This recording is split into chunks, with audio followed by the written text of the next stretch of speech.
Queridos amigos, una vez más nos encontramos en este vuestro programa, La Hora de Polemos.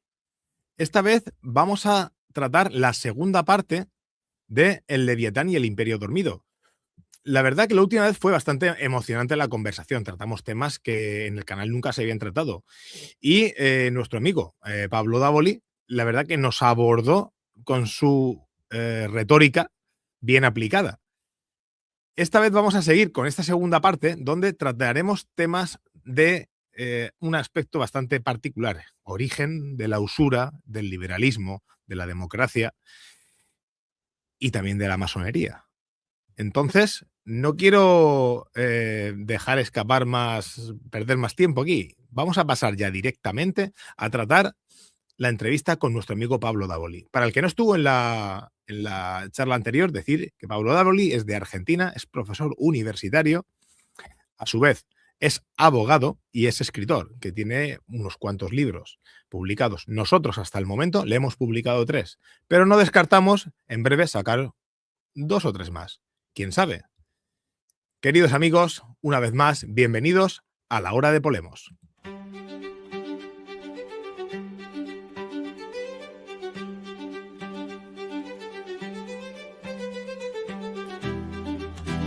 El espíritu de lucha griego formó una tradición y un modo de entender la existencia tan antiguo como nuestra historia. La vida en lucha eterna y constante por la existencia fue el fundamento de las sociedades heroicas. Pero el reemplazo del héroe por el mercader y de las comunidades tradicionales por las sociedades de consumo ha supuesto la disolución de este ancestral modo de experimentar el mundo. Es necesario volver a ser lo que fuimos. Es necesario volver a la hora de Polemos.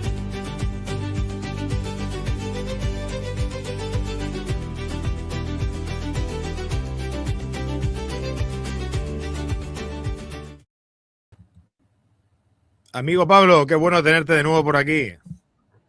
Manuel, buenos días, buenas tardes, buenas noches, lo que corresponda.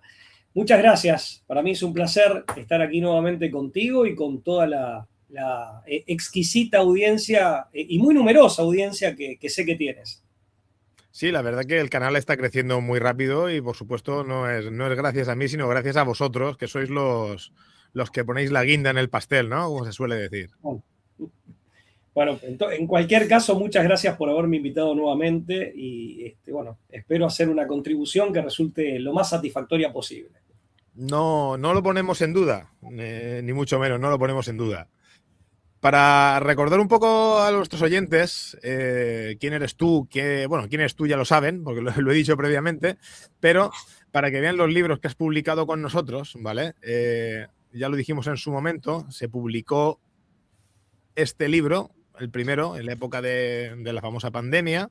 Seguidamente hubo una segunda parte, debido a la demanda y demás, que fue esta, con actualizaciones. Y el libro que nos trae a cuenta ahora, el programa de hoy, que es este concretamente, ¿vale?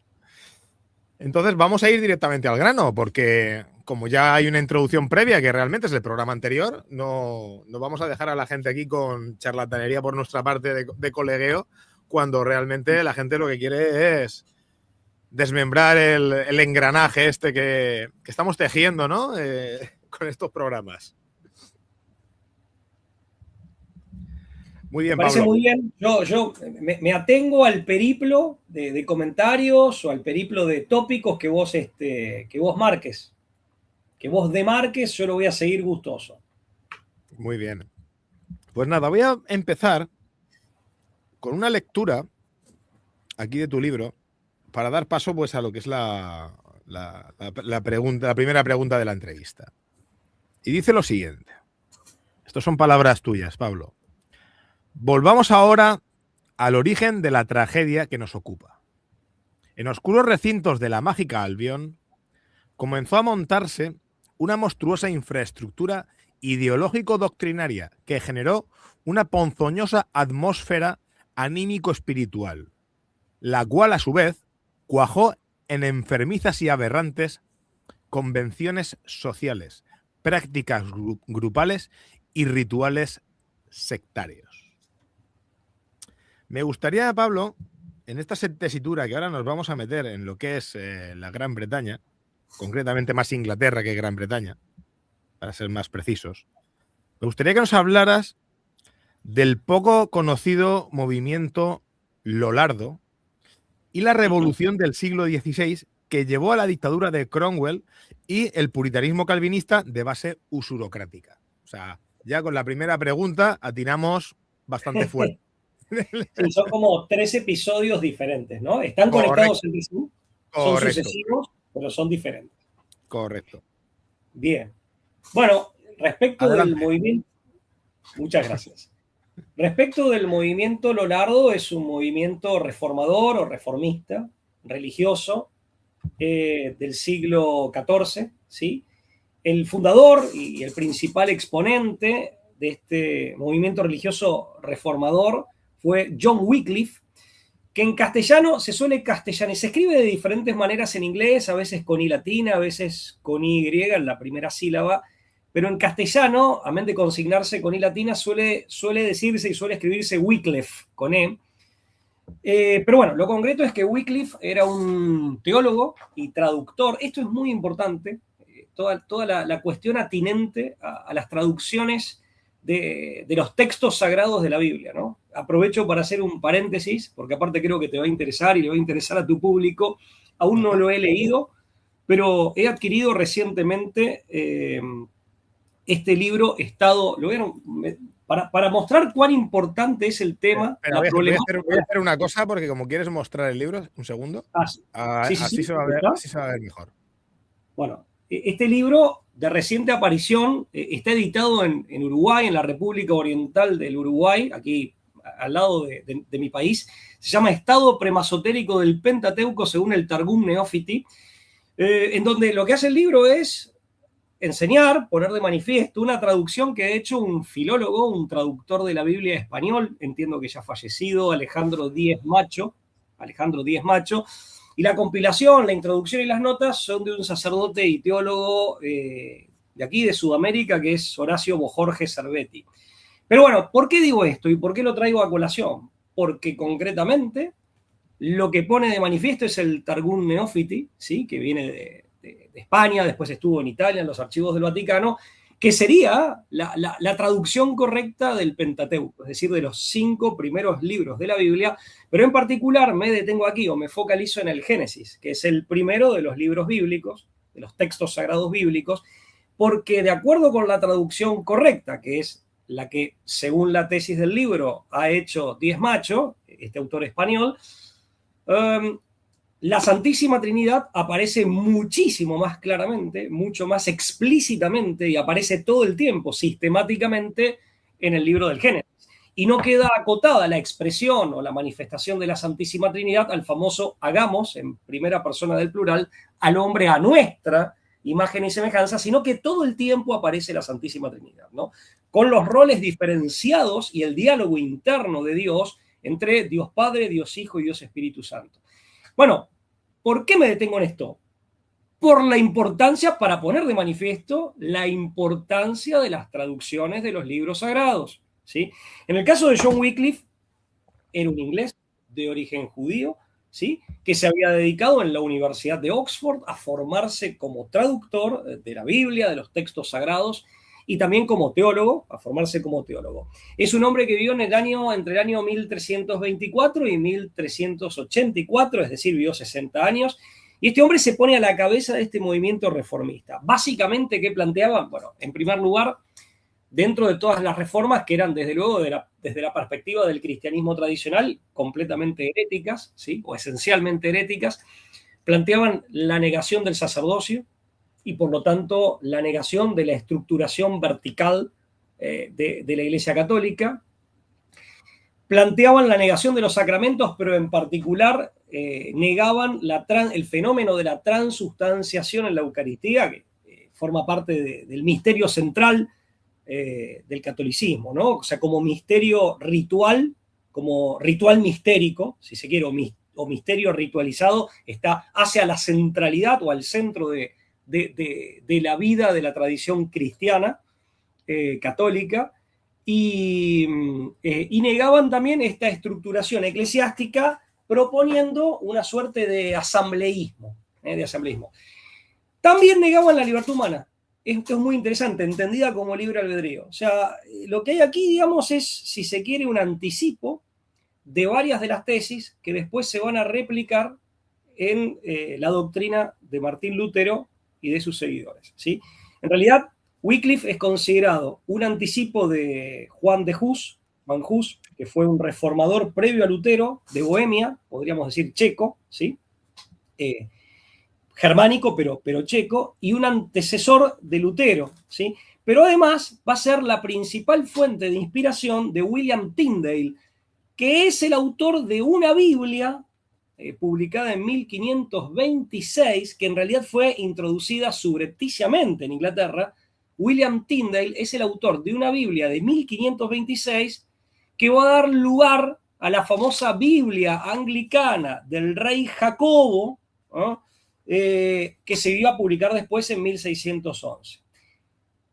Políticamente, esto es tan importante que hay una autora, Bárbara Wertheim, tiene un doble apellido, Bárbara Wertheim Tuchman, se escribe Tuchman con CH, Bárbara Wertheim Tuchman, que dice que sin la Biblia, sin la traducción de esta Biblia de William Tyndale, que es la base de la Biblia del rey Jacobo, casi un siglo después, no hubiera sido factible, por ejemplo, la declaración Balfour. La declaración Balfour, del ministro Balfour, que era el ministro de Relaciones Exteriores, encargado del Foreign Office en 1917, que hace con el movimiento sionista, en donde el gobierno británico se compromete a darle lugar y, digamos, a colaborar con las aspiraciones del sionismo histórico que buscaba la fundación de un hogar nacional judío. ¿Correcto? O sea, fíjate que estamos hablando de una diferencia de tiempos y de temas que por lo menos a primera vista, bueno, de tiempos es muy grande, y de temas que a primera vista aparecen como completamente desvinculados entre sí, pero que según los autores que, como decíamos en el programa anterior, que estudian la historia en profundidad y tratan de descubrir la concatenación de las ideas y los hechos y tratan de ver la historia como realmente es, como proceso que se va jalonando en episodios concretos, bueno, sí están conectados, ¿no? Pero para que veamos la importancia de todo esto y cómo siempre la materia religiosa impacta en la política y más específicamente en la geopolítica. Pero bueno, me voy a los lorardos. Nada de esto que estamos diciendo hubiera existido sin el movimiento lorardo, que es anterior. Estamos hablando de 2 siglos prácticamente antes de Lutero, ¿no? Fíjate que también aquí aparecen tópicos, también de la negación de la transubstanciación en la Eucaristía, la negación del sacerdocio, la idea asamblearia tan cara al protestantismo, la idea asamblearia de la comunidad de creyentes, pero aquí aparece el tópico de los elegidos, que va a reaparecer con los puritanos. La asamblea de los elegidos, esta idea de constituir un grupo selecto, un grupo elegido por la divinidad, ¿no? Y paralelamente la negación del libre albedrío, con lo cual la calidad de elegido ya no tiene que ver con mi conducta, es algo que en definitiva quien goza de la misma, o quien supuestamente goza de la misma, bueno, goza de la misma independientemente de las virtudes que practique o de los vicios de los que se aleje, casi que es una invitación a comportarte según tu arbitrio caprichoso, total, ya sos elegido.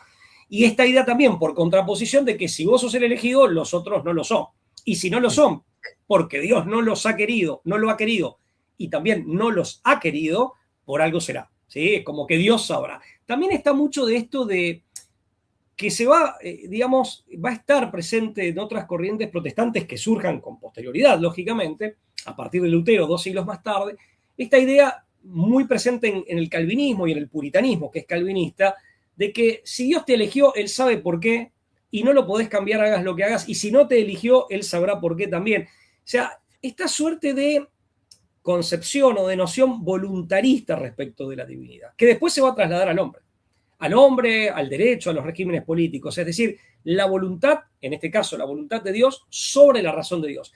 Sea porque la razón de Dios permanece inaccesible para nosotros, o sea, Dios tiene razones que son inefables, que son incognoscibles, o simplemente porque es la voluntad por la voluntad misma, voluntarismo puro, ¿sí?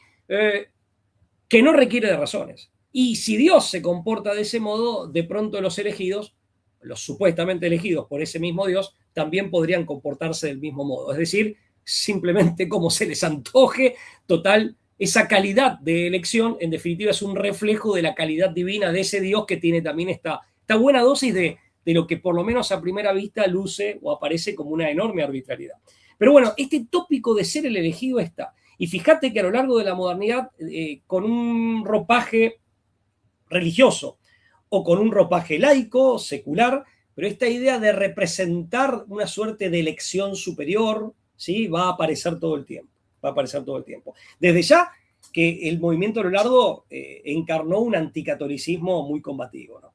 Ahora, para ser completamente justo, también es cierto que si no se hubiera presentado o no se hubiera dado cierto apartamiento de los propios principios y valores dentro de la Iglesia Católica, y si no se hubiera dado el fenómeno de cierta corrupción en las ideas, en los ritos, en las creencias, pero también en la conducta de algunos exponentes del catolicismo, ¿correcto? Es verdad que estos movimientos no hubieran tenido lugar, ¿sí? Porque nacen, haya sido honesta o no la motivación, y eso solo Dios lo sabe, nacen en gran medida como una suerte de reacción, como va a pasar posteriormente con Lutero, de reacción frente a ciertos desvíos que se habían dado dentro del campo católico, ¿no? Pero bueno, eso es lo que te puedo comentar rápidamente del movimiento Lolardo. Es poco conocido, pero la verdad que sin John Wycliffe no hubiera habido la Biblia de William Tyndale, no hubiera habido tampoco, con todo lo que esto implicó, no se hubiera dado, o difícilmente se hubiera dado, tal como se manifestó y tal como operó en la historia, primero la reacción de Juan Hus, y después la del propio Martín Lutero. Fíjate el impacto que ha tenido este movimiento en la historia. Ahora, vos después decías, los puritanos, y me hablabas de la revolución del siglo XVI. Bueno, en realidad... Sí, te estaba hablando de ese proceso, del famoso, o sea, del movimiento Lolardo, no conocido en general, porque si uno no profundiza realmente en esta cuestión, no sale el movimiento Lolardo. O sea, yo no te voy a engañar, yo he leído de la revolución del siglo XVI, la dictadura de Cromwell, el puritanismo calvinista, todo eso yo lo tenía, pero la palabra de Lolardo, la primera vez que lo leo es en tu libro. O sea que, está bien. Que muy bien, es un punto a tu favor, ¿no? Que sacas algo que no... Te agradezco. Bueno, a lo mejor sí que lo he leído anteriormente, pero a lo mejor como era una pincelada tan superficial, no te quedas con eso. También cabe la posibilidad, ¿no? Entonces, claro, ahí yo enlazo yo porque lo enlazas tú en el libro, ese hilo conductor, ¿vale? Que la tesis de Wycliffe lleva a esa revolución, o sea, la revolución del 16 lleva parte de las tesis de Wycliffe, que son totalmente anticatólicas, y claro, en el aspecto del catolicismo del año 1500, o sea, del siglo XVI, ya lleva una tendencia, por lo tanto, antitradicional. Claro, sin duda alguna.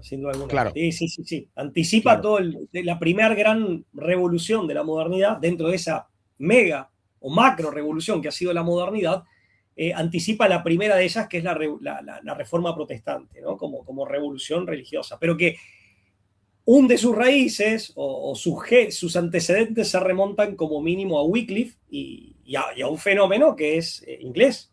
Claro, pasemos ahora a la revolución del 16. Pasemos a esa revolución del 16 que llega a Cromwell. Y Cromwell, claro, para mí, es una de las claves de todo el proceso. Y voy a decir más inglés que británico porque no me gusta meter a los escoceses en este proceso, sinceramente, ¿no? Y a los galeses tampoco. Es que realmente, que aunque se hable de Gran Bretaña y de todo el tema británico en cuestión, pero es que Escocia y Gales siempre han estado bastante subyugados al yugo inglés como tal, ¿vale? Y han padecido en gran medida estos procesos, ¿eh? Sí. Pero bueno, en cuanto a la revolución del siglo XVI, ya estamos en los años 1500. Creo que acá lo podríamos esquematizar de la siguiente manera. Sí, esquematiza porque tenemos muchas preguntas y tampoco podemos irnos a 2 horas.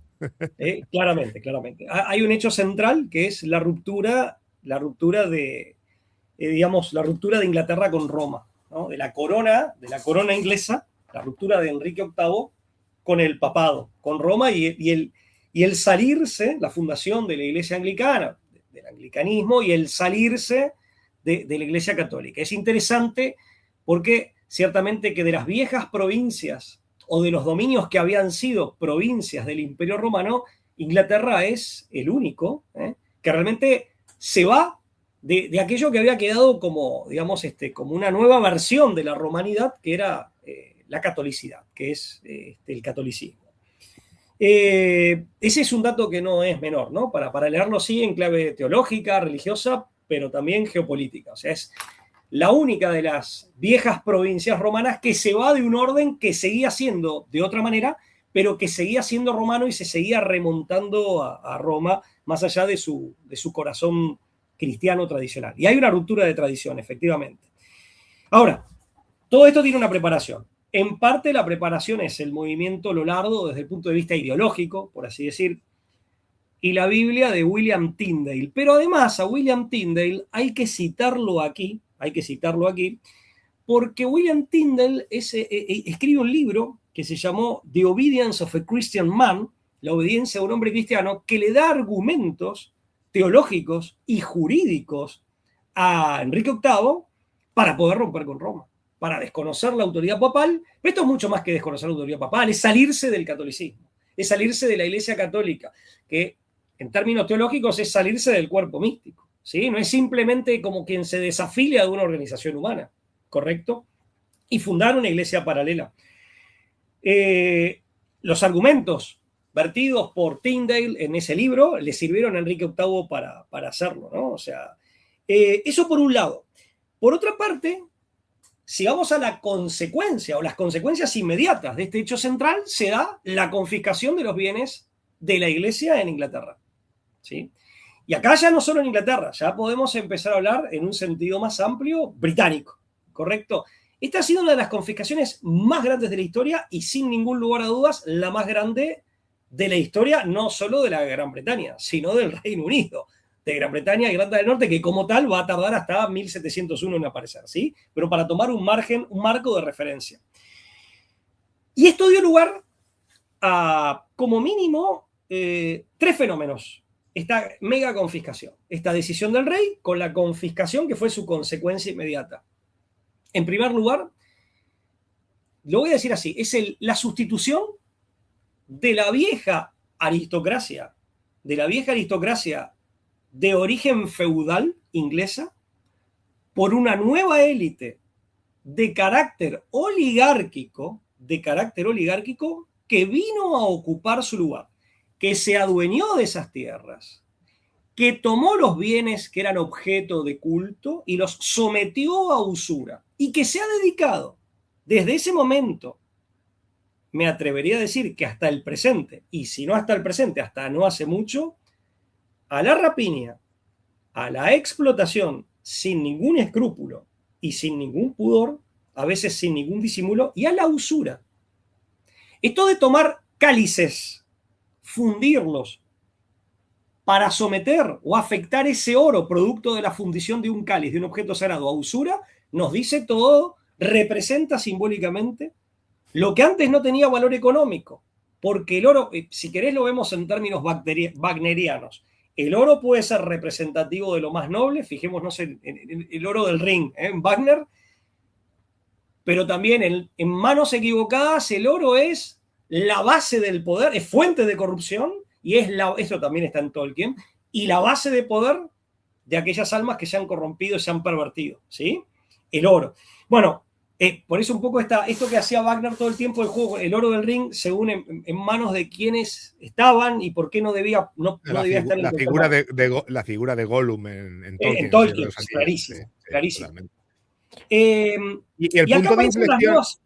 el punto de inflexión de ese cambio de oligarquía, de esa eliminación, estabas hablando, ¿qué fue? ¿Cromwell?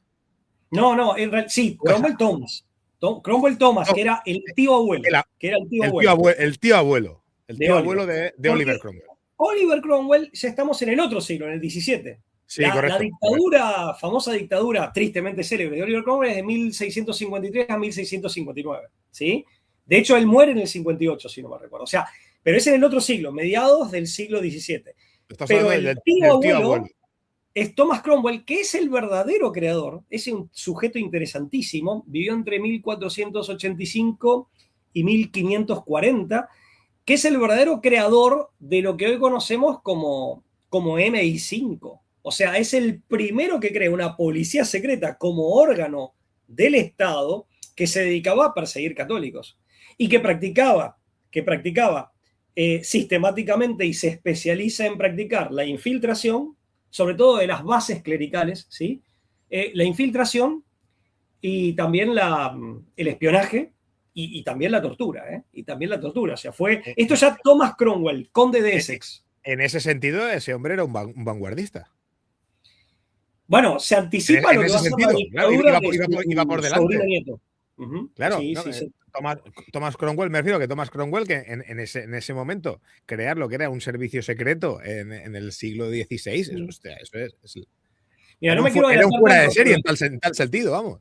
Sí. Yo acá creo que hay dos figuras importantes. Una con Enrique VIII, Thomas Cromwell, que fue secretario de Estado y ministro principal de Enrique VIII, y fue el que, de algún modo, lo empuja a Enrique VIII a que rompa con Roma, porque Enrique VIII era un sujeto que tampoco, digamos, y sin pretender exonerarlo de sus gravísimas responsabilidades personales e históricas, pero pareciera que en un principio tampoco estaba, digamos, tenía tan en claro esto de romper, ¿no? O sea, Cromwell es una figura fundamental para llevarlo a romper con Roma, que conspira en ese sentido, que se había enriquecido extraordinariamente por el saqueo de monasterios. O sea, es un saqueador, es un vulgar ladrón, amén de un usurero, ¿eh? Practicaba la usura y que por eso también estaba preocupado para evitar toda restauración del catolicismo y de la influencia de la Iglesia Católica dentro de Inglaterra. Pues sabemos que la usura, de hecho, siempre había sido condenada como un pecado grave, pero además, en un orden auténticamente cristiano, como un crimen, es decir, como un delito de gravedad que merece, que tiene o que conlleva la consecuencia jurídica de una sanción penal, que tiene que ser grave, como había sido también en las culturas tradicionales de la antigüedad precristiana, como ha sido con la cristiandad, sin ningún lugar a dudas, y como se mantiene en otras tradiciones, por ejemplo, en aquellos lugares de tradición islámica en donde la condena de la usura se mantiene, o se ha mantenido durante siglos. Entonces, fue una de las personas que más bregó para que rompa con Roma Enrique VIII, pero aparte para que Roma nunca más tuviera, y cuando digo Roma, acá quiero decir el catolicismo, incidencia en Inglaterra. Pero ojo, que aquí las primeras víctimas fueron y en esto también, esto lo aclaro yo mucho, sobre todo frente a públicos hispánicos, como es en Argentina, en el resto de Hispanoamérica o en España, ¿sí? Y hay que aclararlo también en toda la Europa mediterránea, más asociada al catolicismo y que ha sido más fiel al catolicismo. Ojo, los primeros que padecieron esto fueron los ingleses, porque el pueblo inglés era católico, ¿sí? Ojo, porque sobre todo en Hispanoamérica, posiblemente en Europa no pase tanto, pero como nosotros somos como naciones, somos más nuevos, nosotros ya conocemos al inglés que no es católico, a la Inglaterra, mejor dicho, vamos a despersonalizarlo por las muchas excepciones que cabría hacer, ¿sí? Pero conocemos a la Inglaterra anticatólica, no solo no católica. Pero claro, esa es la Inglaterra que conocemos nosotros, que somos pueblos más nuevos, en el caso de los hispanoamericanos. Pero en realidad hay todo un sedimento del que hablaba Chesterton y que todavía Chesterton representa en el siglo XX, decía, quiero que me entierren muy abajo donde están mis verdaderos antepasados, ¿no? Esto es importante decirlo. Afortunadamente aquí en Argentina, en los sectores más, digamos, sí, más tradicionalistas, más patrióticos, más nacionalistas, Chesterton es un inglés leído, pese a que nosotros todos los problemas y los ataques que hemos recibido de la Gran Bretaña históricamente, ¿no? La Gran Bretaña como nuestro enemigo secular. Pero lo cierto es que gracias a lecturas como las de Chesterton, sabemos que, por decirlo un poco vulgarmente, pero para que se entienda, no cabe meter a todo el mundo en la misma bolsa, ¿no? O sea, tenemos que hacer estos distingos necesariamente. Tenemos que hacer estos distingos. Mira, vamos a ver una cosa, Pablo, que aquí estamos hablando concretamente de esas élites en todo momento. No estamos hablando de los pueblos. No estamos hablando de los pueblos. Por ejemplo, aquí en España ocurre casi lo mismo. Aquí siempre se habla de la pérfida Albión, de Claro. Inglaterra ha sido el enemigo natural de España en Europa, en los conflictos europeos, ¿no? En distintos siglos y demás. Pero y hay incluso gente que tiene a mal el siempre llevar ese animadversión a lo que es el conjunto británico o el conjunto del Reino Unido, de Inglaterra y demás. Y yo estoy totalmente en contra. Yo he estado viviendo en Inglaterra, como tú bien sabes, y no tiene nada que ver las élites que están gobernando ahora y durante muchos siglos, pero es que las élites de los pueblos no determinan a los pueblos son una cosa y las élites son otras. Es que si fuese de esa manera, pues, ¿cuánto tú llevas en Argentina? Lleváis décadas con unas élites que no hay por dónde cogerlas. Es que en España no igual, pero es que en cualquier otro país de Europa igual. ¿Qué ocurre? Que nos vamos a hablar en esa terminología en base a los pueblos. Si nosotros aquí reivindicamos los pueblos, no podemos por supuesto. tener animadversión. Yo creo que hay que hacer la aclaración porque si hablamos en base a lo que estamos comentando, precisamente es por ese motivo, por el motivo de decir, no, aquí hay algo que ha roto con la tradición y ese algo, ahora estamos hablando de ese siglo XVI, siglo XV, siglo XVI con Thomas Cromwell, pero conforme la entrevista vaya hacia adelante, iremos incluso más atrás, que es con todo el tema masónico, ¿vale? Que sabes que hay un rebote, además en tu mismo libro haces un rebote que cuando llegas a 1771 con el origen de la masonería, hay un rebote que nos vamos al siglo XIV, ¿vale? No, y un poco ahora, claro, entonces, quiero simplemente, es un matiz que quiero dejar claro porque en base a esto que estamos exponiendo, al final es cómo se va desarrollando todos esos siglos que se generan esa animadversión o ese enfrentamiento bélico con España, con Francia, Francia-Inglaterra, España-Inglaterra, y luego de rebote con Argentina. O sea, porque al final, como Argentina no deja de ser una proyección de Europa y en los mares el que domina o ha dominado durante muchísimos siglos ha sido Inglaterra, al final acaba rebotando en Argentina. Entonces, es parte de ese conflicto, no solo geopolítico, sino civilizacional entre los dos modelos. El imperialismo británico. Son dos concepciones del imperio de la hispanidad.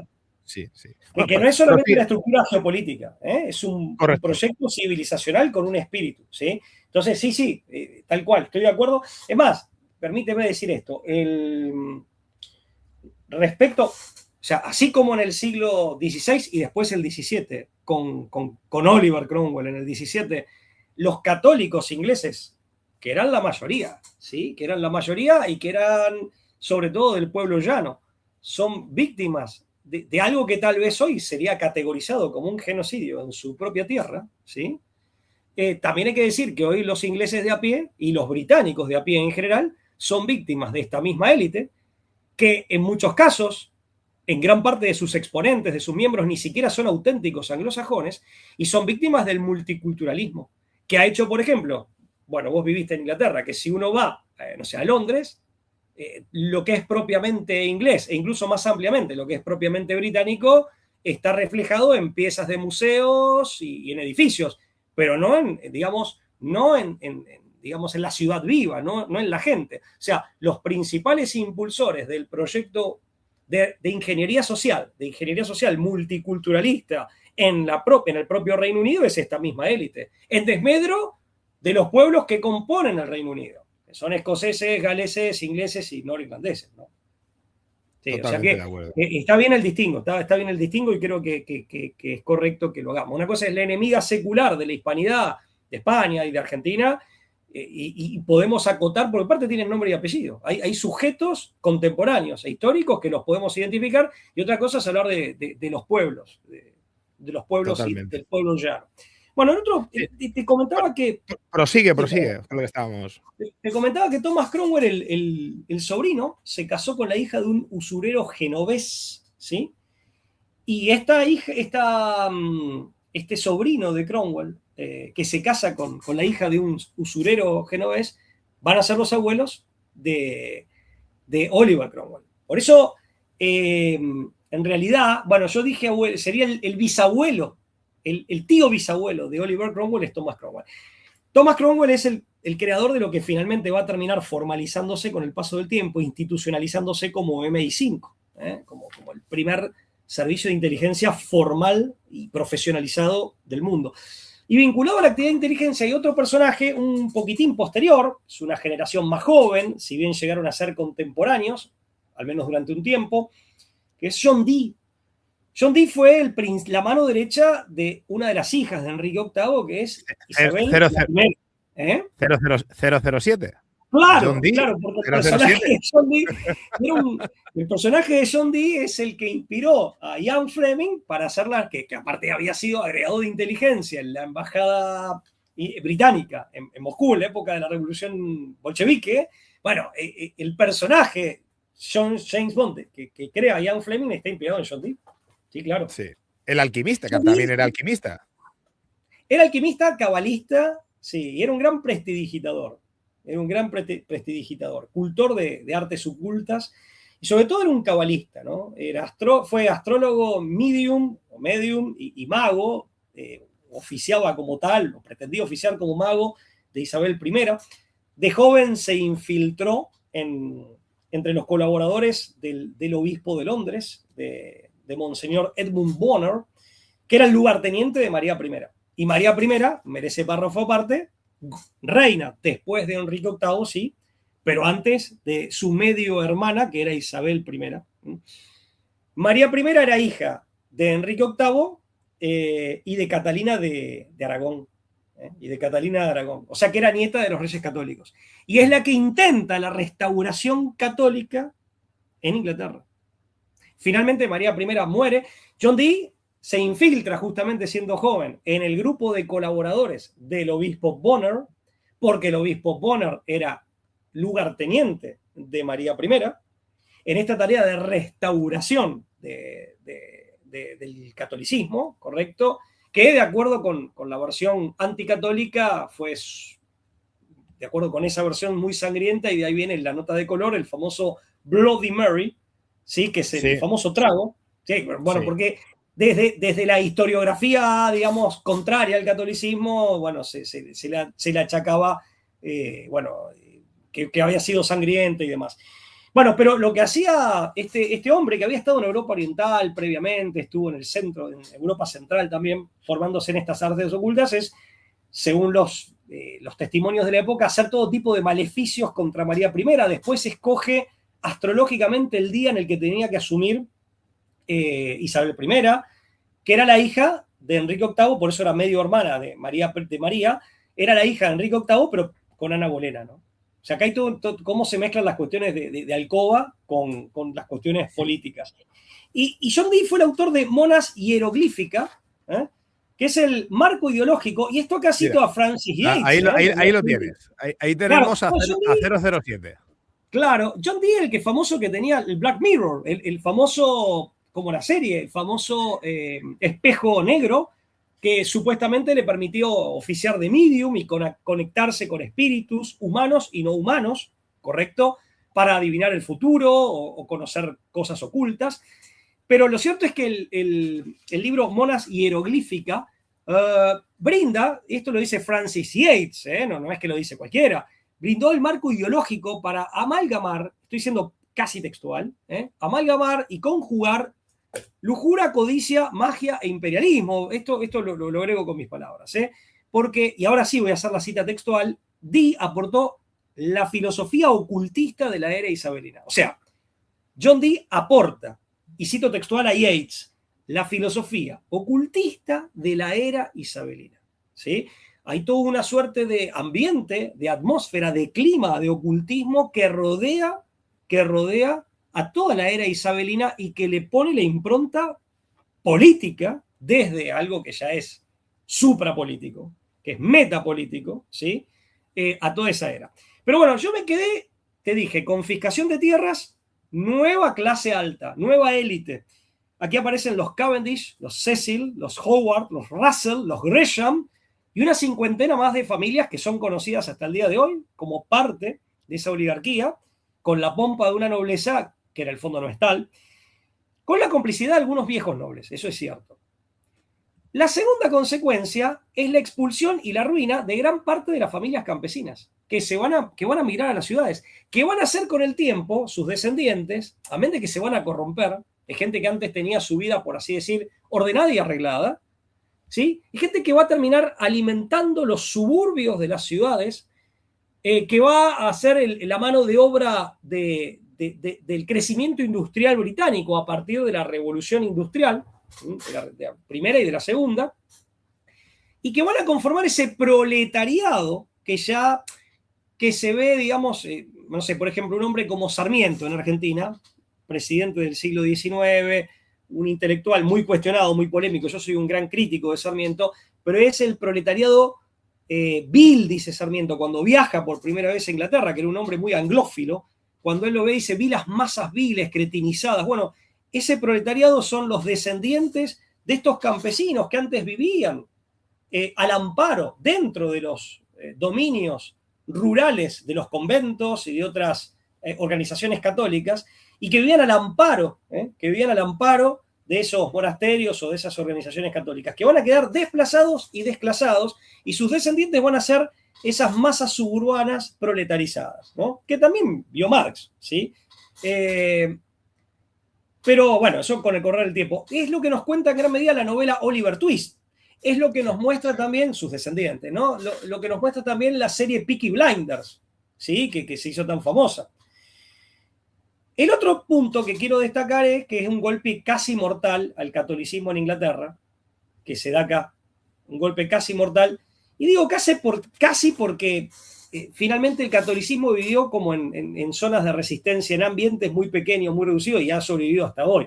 Con figuras, yo cité a Chesterton, a Bell, o podríamos citar a Tolkien, si bien había nacido en Sudáfrica, a Agatha Christie, que era Agatha Miller, pero son grupúsculos de católicos que ya no tienen, digamos, más allá de, en este caso son intelectuales que se han destacado en el siglo XX, pero que no tienen incidencia ni en la cultura popular, ni mucho menos en el rumbo político del reino.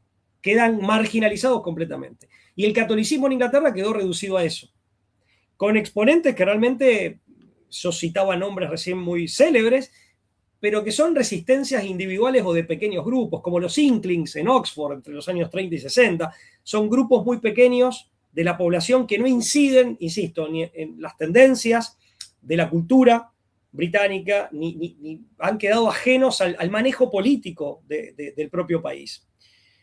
Quiero citarlo otra vez a Bárbara Wertheim-Tuchman, y acá hago una cita textual leyéndola. Para mediados del siglo XVI, era posible hablar de una revolución, de un movimiento político internacional, muy interesante esto, internacional, orientado a desplazar la cosmovisión medieval y a reemplazarla por algo nuevo. Si esto no es revolución, y aparte internacional. Muy interesante, porque aparte estos son autores no solo acreditados, solventes en sus respectivos campos, antes lo citábamos a Yeats, que hablaba de la filosofía ocultista de la era isabelina, pero aparte son autores que en gran medida están, digamos, insospechados de parcialidad.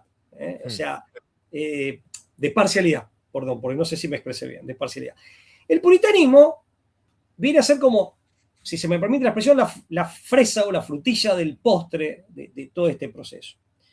Es un movimiento religioso que aparece a fines del siglo XVI, pero que tiene su apogeo en el siglo XVII y el siglo XVIII, y es un movimiento también político, que se propone purificar a la Iglesia anglicana. De ahí el nombre. ¿Sí? Los puritanos, porque venían a purificar a la Iglesia anglicana. También hay mucho de mesianismo muy presente, el tópico de los, ya lo anticipé. El puritanismo es calvinista, ¿no? Es de base calvinista. Sí, de base calvinista. Juan Calvino. Claro. Efectivamente, de base calvinista. Y tú sostienes en el libro que es de base, bueno, es calvinista y usurocrática. Sí, de hecho Calvino escribe un tratado sobre la usura justificándola. El primero que en realidad lo hace es Lutero. Lo que pasa es que Lutero se ciñe a la problemática de la usura financiera, es decir, el interés sobre el préstamo de dinero, el interés sobre el capital de un dinero prestado, de fondos prestados. Pero además Lutero abre la puerta diciendo, bueno, es usura si la tasa de interés es alta. Pero si la tasa de interés es baja, no es usura. En realidad rompe con el concepto, primero el concepto amplio de usura. Usura era toda toda conducta o toda acción de carácter especulativo en la economía que no podía justificar moralmente ni tampoco económicamente por qué obtenías un rédito, una ganancia. O sea, puede haber usura, de acuerdo con este sentido amplio, en la determinación del precio de algo o en una cotización. No necesariamente la usura es financiera y aplicable al mutuo dinerario, es decir, al préstamo de dinero, ¿sí? Pero en segundo lugar, rompe con esta idea de que el préstamo de dinero no solo exige la devolución de ese capital, sino además un extra cuando hay, porque la doctrina tradicional que dice que ese extra debe tener un correlato en cuanto a la aplicación de ese dinero a un negocio, a una actividad en la economía real que ha creado valor, es decir, ha servido directa o indirectamente para producir riqueza, contribuir a su circulación o contribuir a su distribución. Y en la medida en que hizo esa contribución, claro, si yo hago negocio, el que presta tiene que hacer negocio. Efectivamente. Eso es. Pero en el caso, por ejemplo, de la vivienda, no podría ser así. Tendría que ser interés cero, porque comprar una vivienda en base a dinero prestado no es hacer un negocio. Claro. Por lo tanto, pero además, ahí no podría. Ata la ganancia del prestador a la ganancia del prestatario que ha aplicado ese dinero a un negocio de lo que nosotros llamaríamos economía real y la ata en la medida de dos maneras. Primero, que haya una ganancia en términos de economía real, merecida en términos de economía real, y a la medida de esa ganancia. Entonces, el prestador gana en la medida en que el prestatario ha ganado y la legitimidad de lo que gana el prestador depende de la legitimidad de lo que ha ganado el prestatario.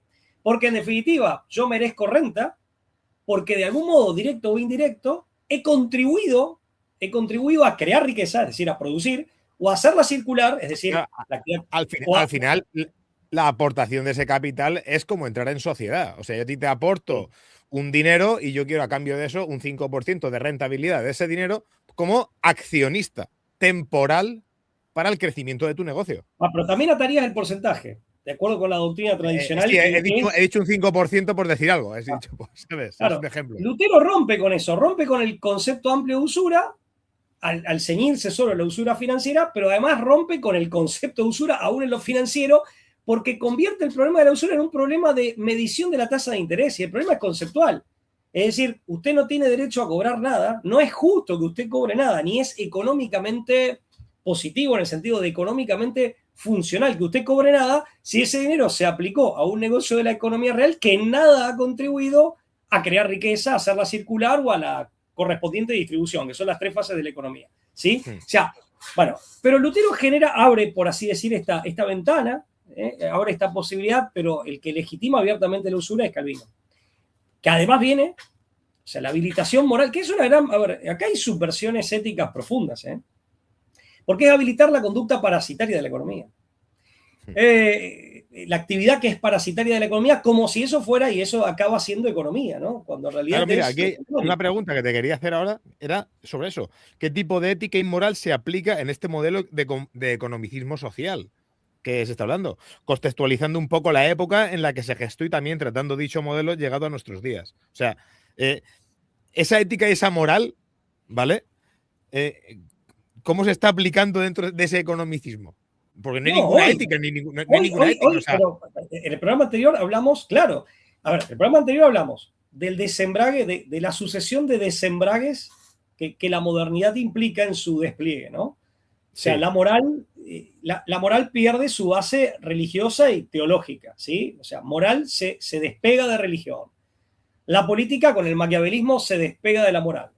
La economía se despega de la política, a la que todavía estaba sujeta, más allá de las críticas que podemos hacer, con el mercantilismo, con el liberalismo en sus aspectos económicos, ¿correcto? El liberalismo económico, pero finalmente las finanzas se despegan de la economía. Lo que obtenemos es la subversión completa de ese orden institucional y de funciones, de ese orden jerárquico, vertical, de funciones de la comunidad como sociedad política, que es una inversión finalmente de la vida del hombre, de la existencia del hombre, al menos en su faceta de convivencia con otros hombres, pero además implica, a ver, y esto también el liberalismo ha contribuido mucho, la entronización del egoísmo, la entronización del lucro por el lucro mismo. Es decir, convertir a la economía en crematística. Si vos lees Aristóteles, estaba clara la diferencia. Una cosa era economía, que sí, en definitiva, tiene por objeto la producción, es decir, la creación de riqueza, es decir, de bienes y servicios útiles para satisfacer necesidades, y después, lógicamente, como actividades necesarias pero accesorias, la circulación o la prestación en el caso de los servicios, la circulación en el caso de los bienes y la distribución. Es decir, finalmente, la ejecución o la efectivización de la satisfacción de necesidades. O sea, la economía deja de ser eso para convertirse simplemente en cualquier negocio lucrativo. Hay un cambio conceptual y hay, por lo tanto, una desnaturalización de la economía. La confusión es grande. ¿Y a qué llegamos? Lo que yo decía en el programa anterior de la hidra mundial, en términos de François Morin, 2015, o tempranamente, en 1931, el imperialismo internacional del dinero, que se corresponde con el capitalismo financiero como nuevo tipo de imperialismo denunciado por el Papa Pío XI muy contundentemente y muy claramente en 1931 en la encíclica Quadragésimo. Bueno, pero por citar algunos hitos, Manuel, o sea, denuncias de este tipo ha habido varias. Yo acá me ciño o me remito a la de Pío XI porque me parece muy elocuente. Sí, te entiendo, claro. O sea, comparte con una terminología incluso que al día de hoy suena ajena a un documento pontificio.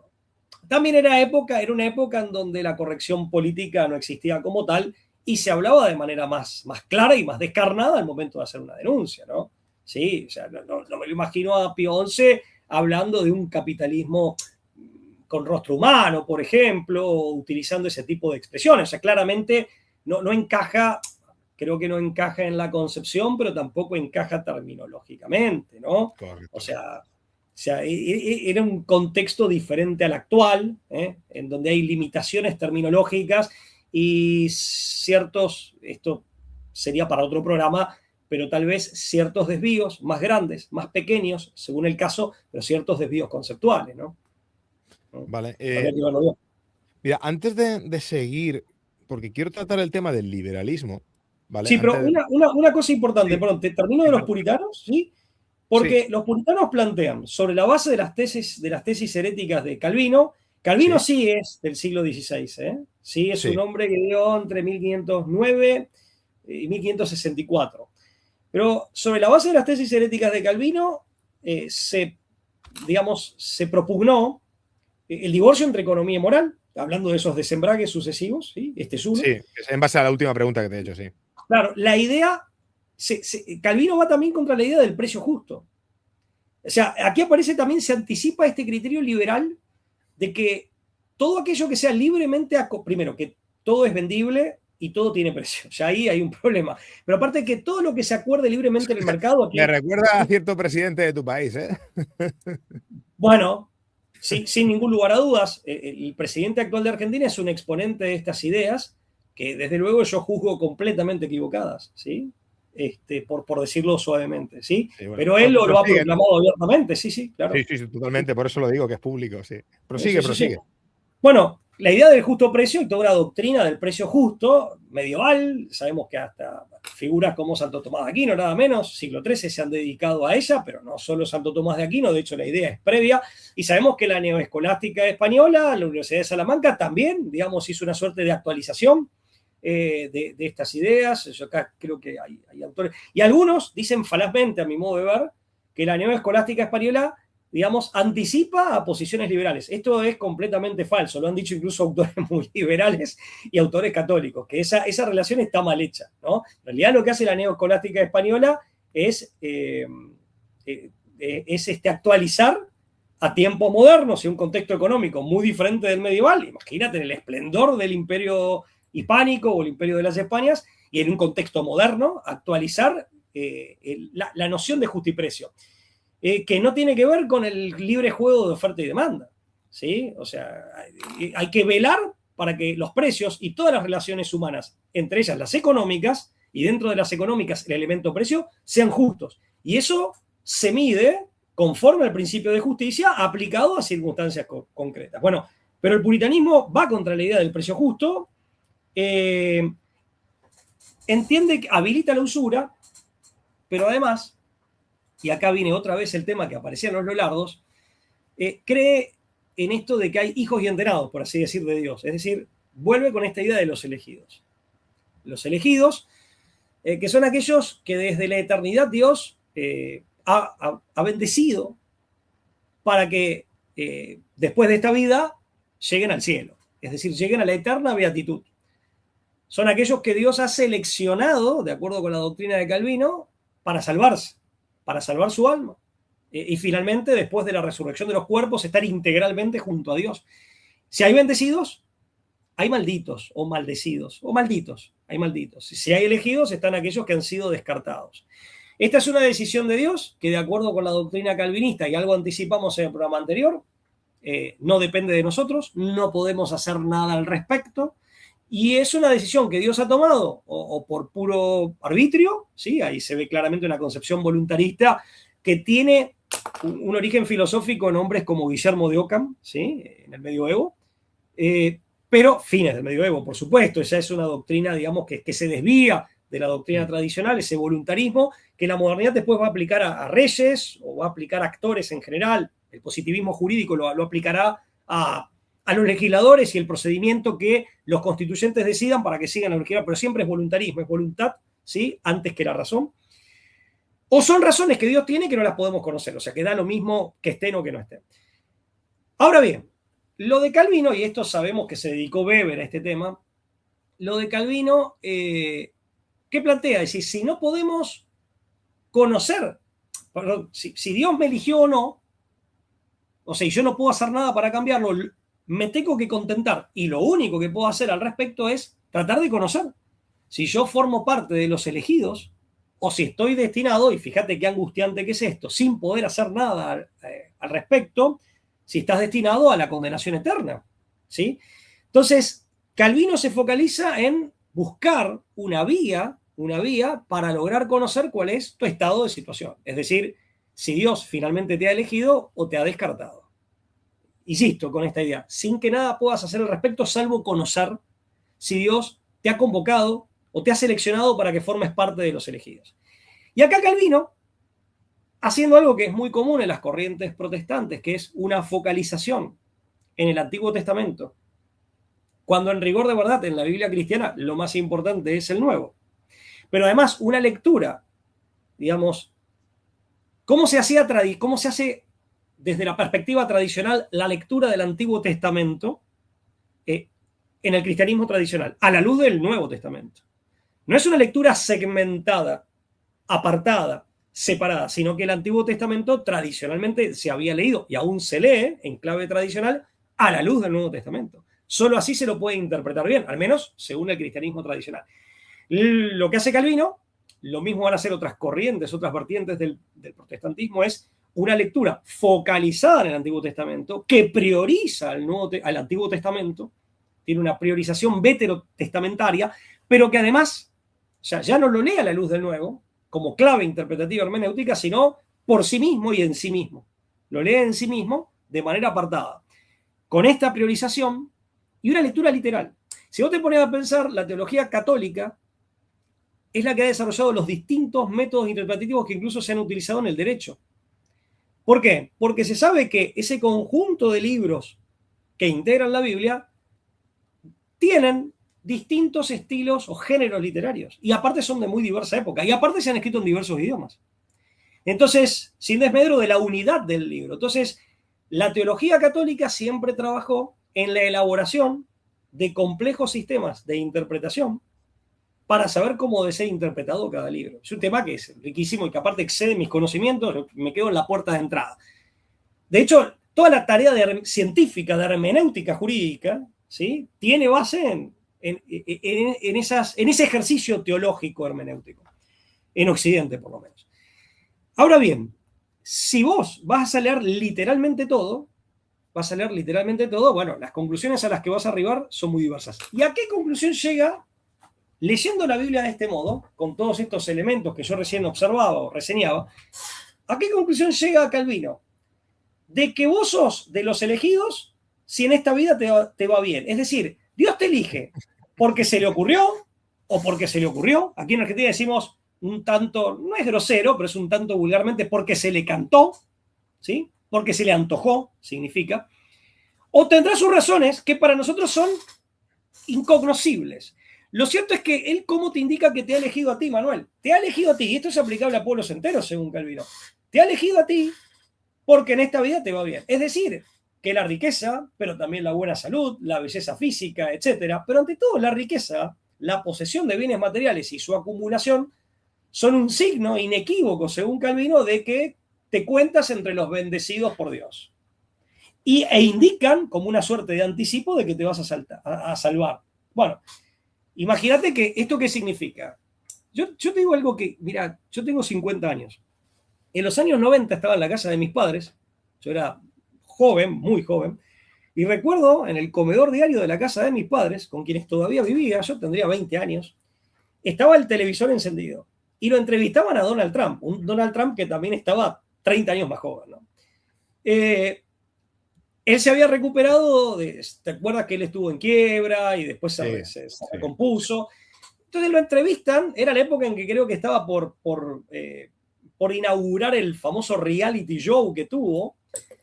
Pero bueno, el recuerdo que tengo que a mí me llamó poderosamente la atención es que lo entrevistaban y le preguntaban cómo interpretaba en esta recomposición económica que había logrado, esta recuperación económica que había logrado, cómo él lo interpretaba para su vida. Y él dice, mira, dice, cada $1.000.000 que yo gano, lo interpreto como si fuera en una tómbola, como si fuera la tómbola de la vida, un poroto, un grano que Dios me asigna y que me dice, good Donald, you are doing good. Es decir, que él interpretaba cada $1.000.000 que ganaba como una señal de Dios de que estaba haciendo las cosas bien, de que agradaba a Dios su comportamiento. Y era una suerte de premio en dinero. Yo siempre cuando digo esto en clase les digo a mis alumnos, ¿usted ha ganado $1.000.000 hoy?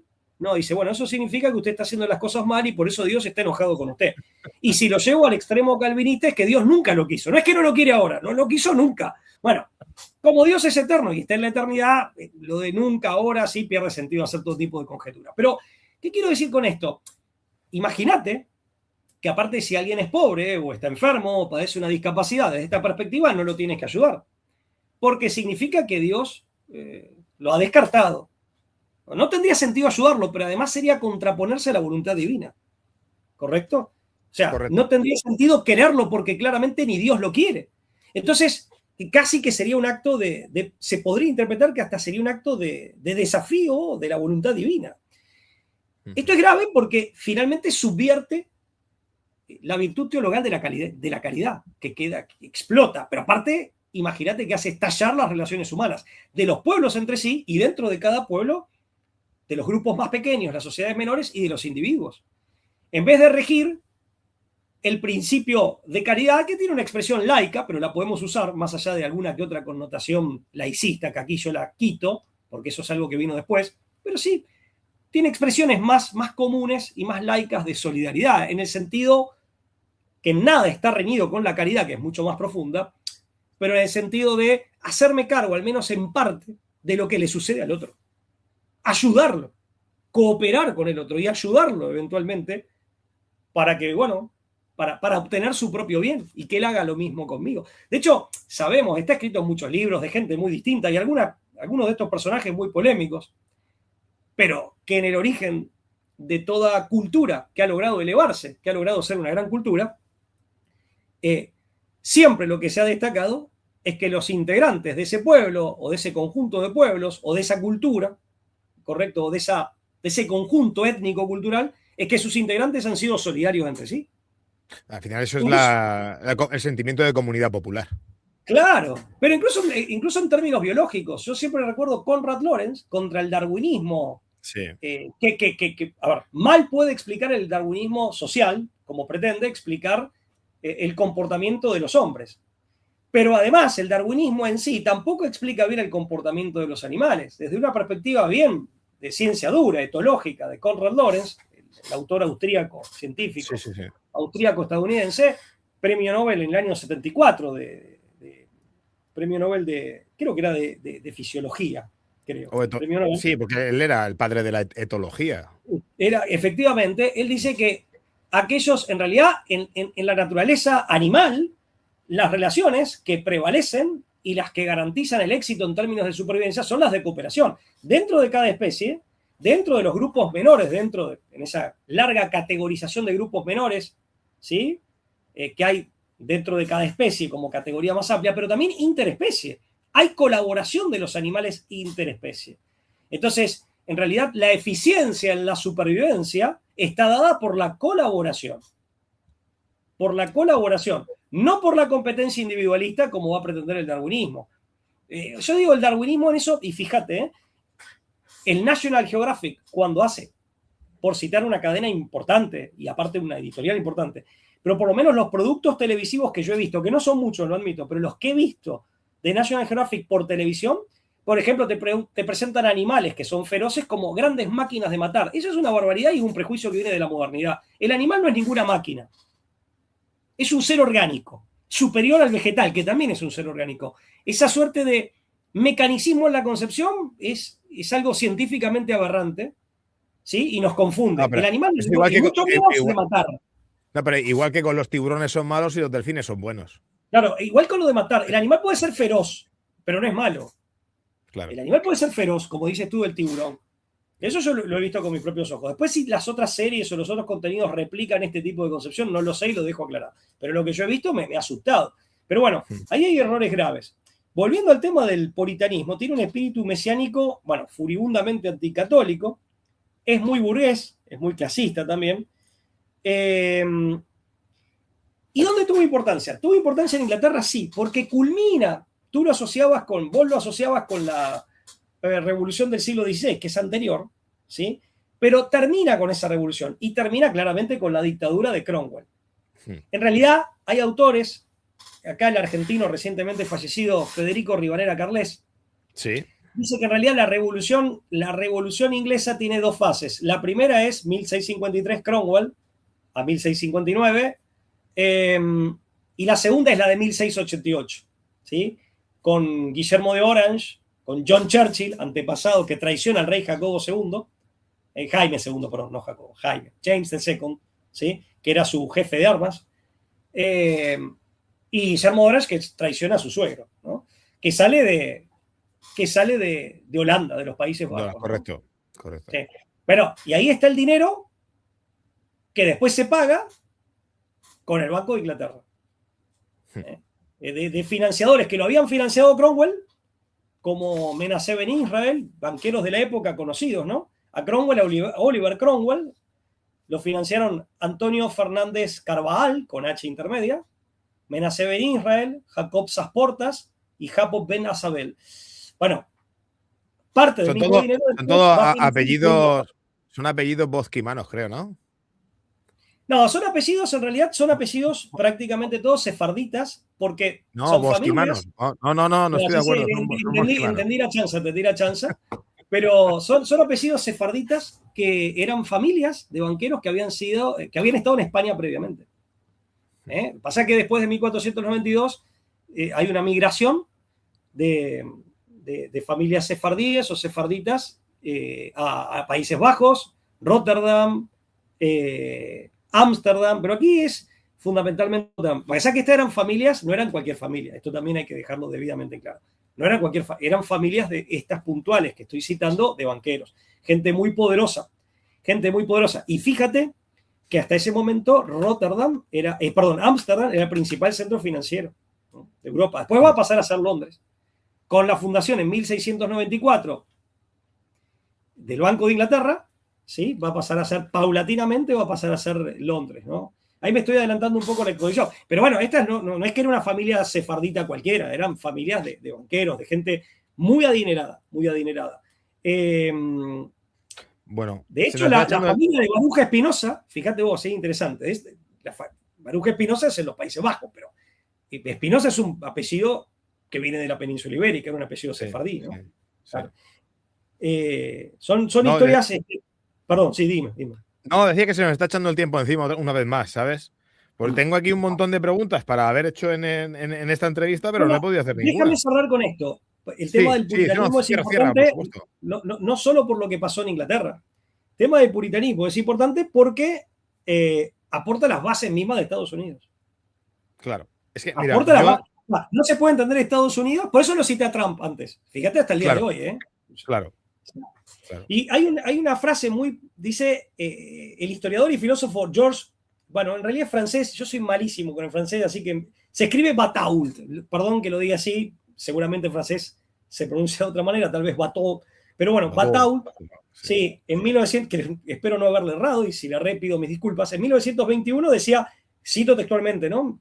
La creación más grande, o sea, se refería a Estados Unidos como la creación más grande del puritanismo. ¿Sí? O sea, eso es importante porque no se entiende las 13 colonias. A través de la masonería. Bueno, y la masonería también. Claro, no se entiende Estados Unidos sin eso. Y no se entiende también este rol siempre un tanto mesiánico, después laico, secularizado de Estados Unidos. La nación diferente, la nación indispensable, ¿sí? The American Dream, todo eso está como mínimo teñido, impregnado de ese mesianismo tan fuerte, ¿eh? Es un mesianismo WASP de tintes evangelistas, claro, y sionistas. Sí, que después lo adoptan otros. De ese evangelismo, de ese cristiano sionismo que hay, y claro, que al final es el evangelismo. Ahí tiene otra expresión, ahí tiene una expresión más novedosa, si se quiere, pero es una expresión que hunde sus raíces en este mesianismo y en esta idea del elegido, la idea del elegido, ¿no? Yo, para recomendar, hay muchas referencias bibliográficas, incluso de autores que ven con buenos ojos o que han sido parte de esto, ¿no? Pero les recomiendo, bueno, recién nos citábamos a Batault, que se debe pronunciar como decías vos, Batault. Creo yo, vamos.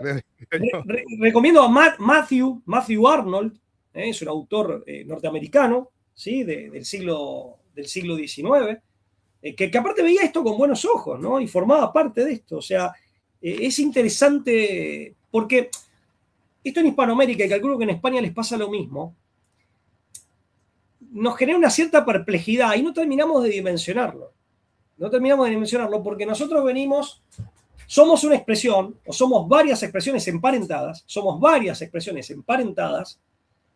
de una tradición que pregona exactamente lo contrario, que es la caridad y no el egoísmo, la solidaridad y no el individualismo, el hombre con su singularidad, su autenticidad, su originalidad en la comunidad. El hombre es libre en la comunidad, no contra la comunidad. Por eso nuestra raíz cultural no es ni individualista ni tampoco colectivista, que es una reacción errónea contra un error previo que es el individualismo.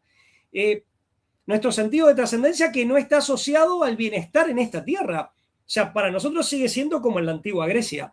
Ni hablar con el cristianismo que introduce la idea de la gracia sobre la idea de la virtud. Es la virtud más la gracia de Dios lo que nos permite la salvación. No tener dinero.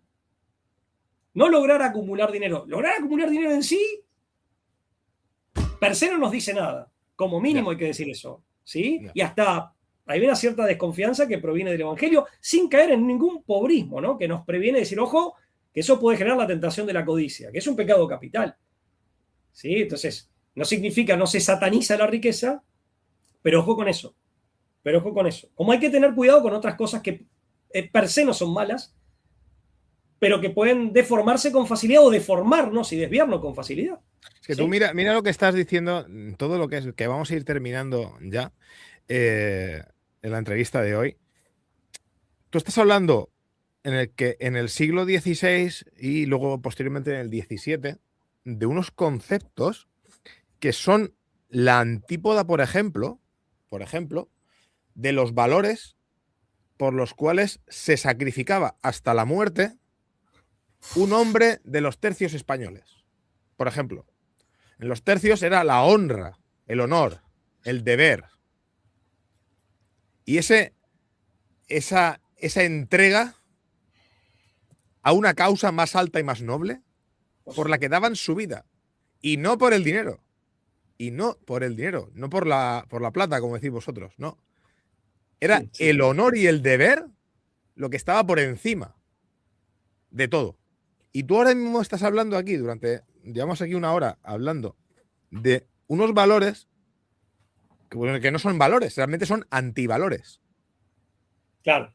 Tú estás hablando de antivalores. O sea, cuando nosotros aquí leemos cualquier libro de de las gestas, vamos a decir, españolas, de las batallas de los tercios de Flandes y demás.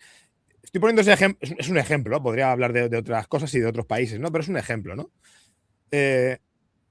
Estás hablando de unos principios de la tradición que anteponen unos valores que trascienden.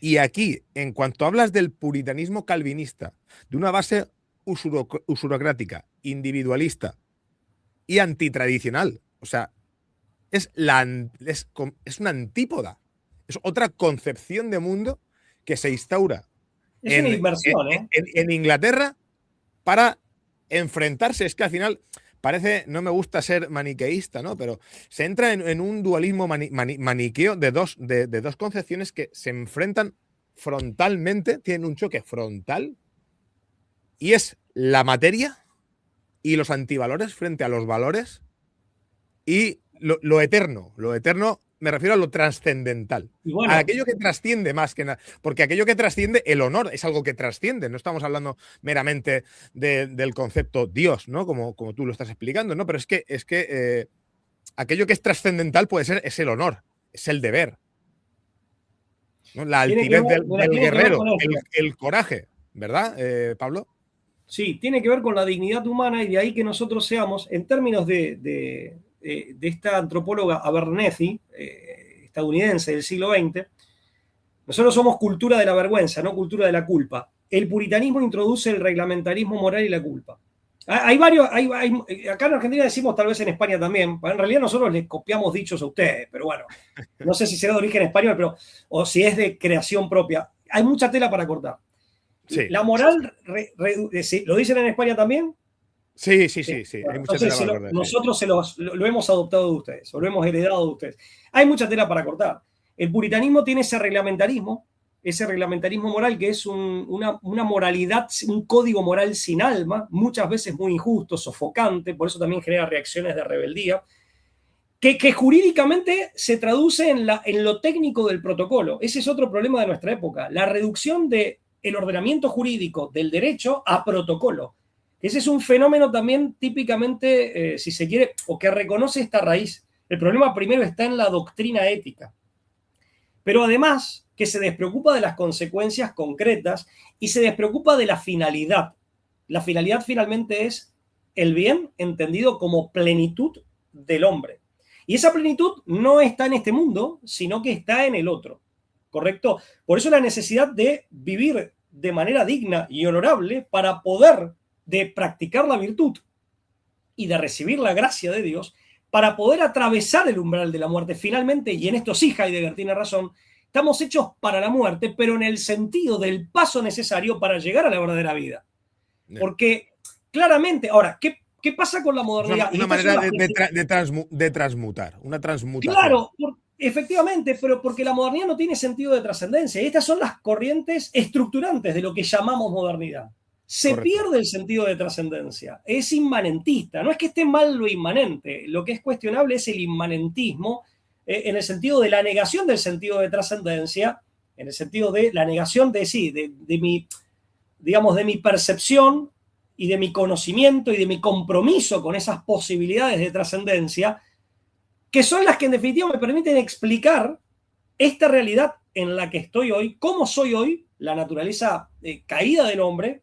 Por eso también esto, fíjate que la modernidad va generando remedios. El transhumanismo es la última. Claro que en nosotros hay una percepción no errada, una percepción atinada de que estamos por debajo de aquello que deberíamos ser, ¿sí? Esto el cristianismo lo explica con la doctrina del pecado original, la caída. Platón lo explicaba con la precipitación del alma, ¿sí? Se puede explicar de diversas maneras, ¿correcto? Después cada uno puede preferir como más acertada una de estas, pero van todas en la misma dirección. Lo que pasa es que el transhumanismo es el intento de superar las consecuencias del pecado original sin advertir que son consecuencias de un episodio de otro orden espiritual, y pretende superarlas en la materialidad y en lo cronológico de este mundo y de esta vida. O sea, por eso termina proponiendo algo que es entre ridículo, patético y muy peligroso, y espeluznantemente peligroso. pero sí responde, porque acá, igual voy a ir sobre un punto, sí responde a una aspiración de la propia naturaleza humana, psicoespiritual, que está presente en todos nosotros, porque más o menos conscientemente en todos nosotros se hace presente nuestra propia realidad. Y es que somos una pálida versión, o una versión manchada, herida, de aquello que éramos originariamente y para lo que hemos sido creados. Y estamos con la aspiración de volver a esa perfección, que en términos cristianos lo explica también San Agustín en esto de: Señor, hemos sido hechos por ti, para ti, nuestro corazón no descansará en paz hasta que no volvamos a ti. Esto lo podemos expresar de diversas maneras. Estas corrientes pretenden crear, por eso también viven con esta idea del mesianismo terrenal.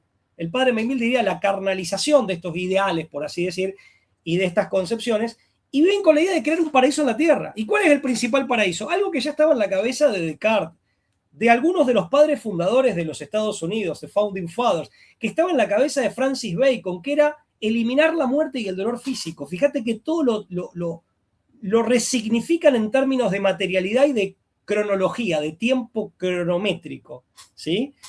Ahora, voy a Estados Unidos. ¿Qué pasa? En Inglaterra todavía... Frena. Huellas de... Sí. Te freno. Se acabó. 1 hora y Se acabó. 21 minutos. Sí. 1 hora y 21 minutos. Acuérdate de lo que tienes en la mente para cuando dentro de un mes nos volvamos a juntar para que te entreviste. Bueno, me lo anoto. Anótatelo, porque sí. Me lo anoto para Estados recordar. Unidos.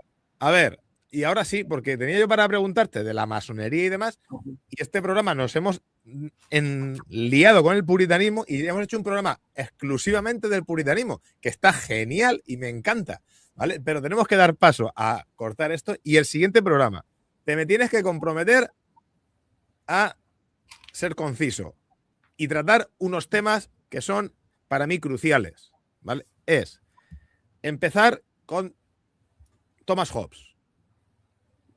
Bueno, Hobbes. Sí, nada menos. Hobbes, ¿vale?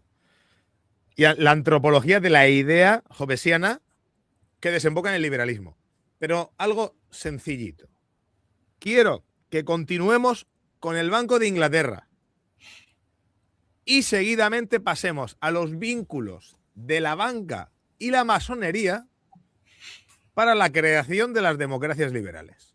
Manuel, si me desafías a hablar 50 horas seguidas, me resultaría más fácil que reseñar todo eso, pero vamos a intentarlo. Bueno, pues memorízalo.